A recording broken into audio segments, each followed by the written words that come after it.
أنت ساكت عشان ده ذكاء وسياسة والّا عشان أنت خايف تدفع التمن؟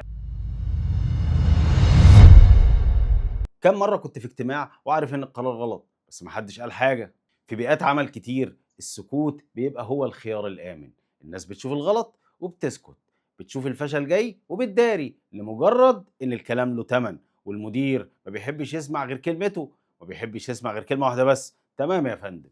الخوف في الشغل شعور طبيعي، لكن المشكلة بتبدأ لما الخوف يمنع الناس تقول الحقيقة. فريق كامل يشوف مشكلة في مشروع لكن الكل ساكت، مش لانهم مش موافقين لكن لانهم خايفين يتكلموا.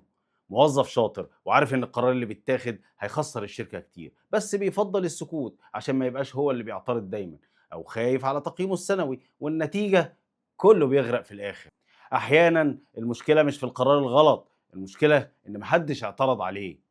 بيئة العمل اللي بتعيش على الخوف بتموت الابتكار وبتحول الموظفين لآلات كذب وتجميل للواقع.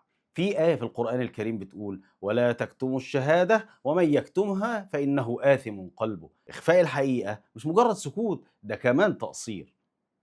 النبي عليه الصلاة والسلام بيقول الدين النصيحة، إنك تقول الحقيقة مش تدخل، لا ده نصيحة وأمانة كمان. الوعي المهني هو إنك تساهم في خلق أمان نفسي حواليك. لو أنت مدير اسمع اللي بيخالفك قبل اللي بيأيدك، ولو أنت موظف اتعلم تقول رأيك بصراحة بس بأسلوب راقي، لأن السكوت على الغلط خيانة للمكان.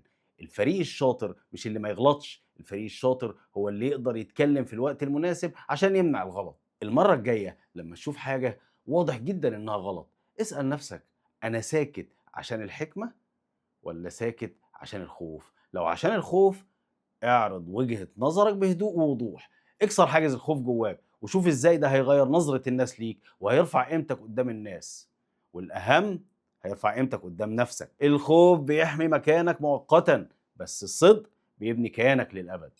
أنا محمد أبو حميد، الوعي مش business، الوعي مسؤولية.